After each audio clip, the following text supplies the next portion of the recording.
Hello दोस्तों, आप सभी का स्वागत है हमारे इस यूट्यूब चैनल पे। आज हम समझेंगे WHO के बारे में कि WHO क्या है और इसकी ज़रूरत क्यों पड़ी और ये कैसे है। ठीक है।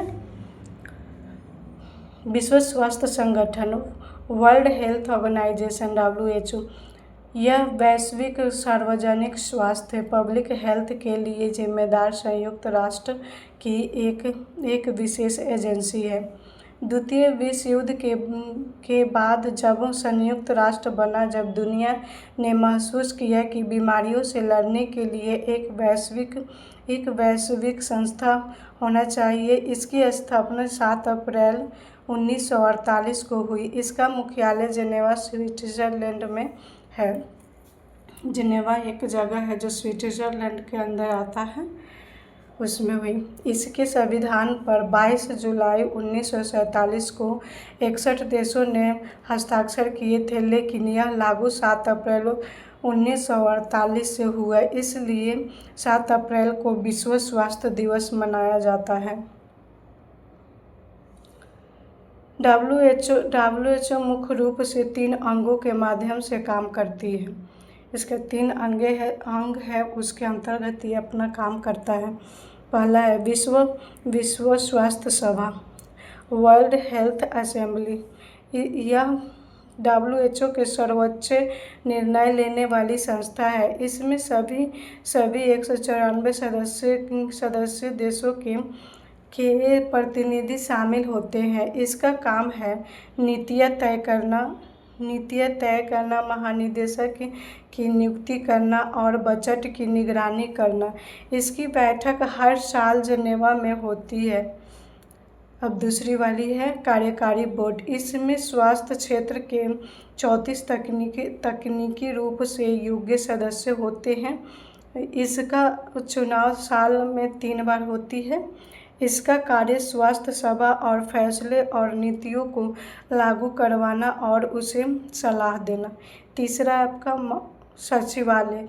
इसमें लगभग 8,000 से अधिक स्वास्थ्य विशेषज्ञ, डॉक्टर और कर्मचारी काम करते हैं। उसमें डॉक्टर भी है और कर्मचारी भी है। उन सभी को मिला के आपके 8,000 लोग काम करते हैं। इसके मुखिया को महानिदेशक कहा जाता है। वर्तमान में टेड्रोस अधनोम घेब्रेयेसस इसके महानिदेशक हैं।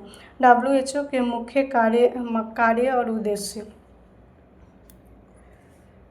महामारियों का उन्मूलन। वैश्विक स्तर पर मलेरिया, टीबी, एड्स और पोलियो जैसे बीमारियों से लड़ना। WHO के प्रयासों से ही 1980 में दुनिया से चेचक यानी स्मॉल पॉक्स का पूरी तरह खात्मा हुआ था। पूरे देश में ये बीमारी बहुत बड़े लेवल पे उस समय पूरे फैले थे, जो WHO के द्वारा ही ख़त्म किए गए थे।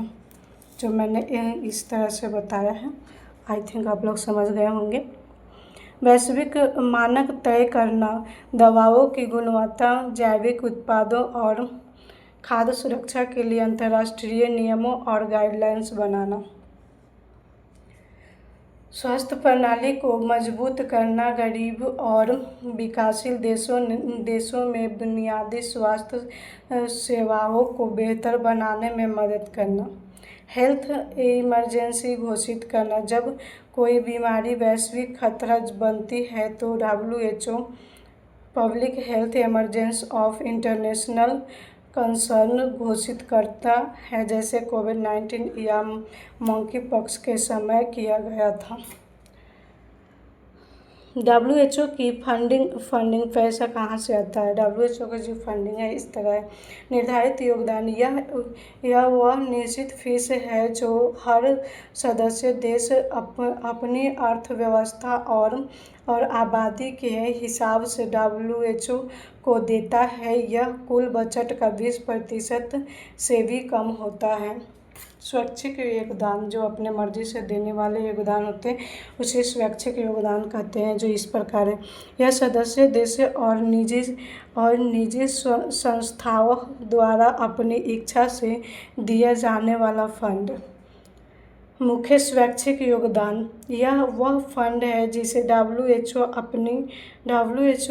अपनी मर्जी से जहां ज़रूरत हो वहां खर्च कर सकता है। परोपकारी संगठन जैसे bill fund, Melinda Gates foundation, जो बहुत बड़ा फंड WHO को देता है।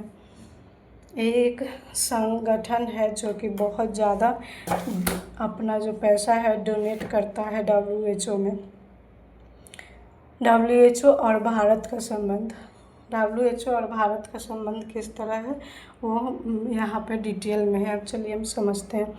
संस्थापक सदस्य, भारत 12 जनवरी 1948 को ही WHO का सदस्य बन गया था। इसके औपचारिक गठन से पहले इसका क्षेत्रीय मुख्यालय जो है WHO का दक्षिण पूर्व एशिया का क्षेत्रीय कार्यालय नई दिल्ली में स्थित है।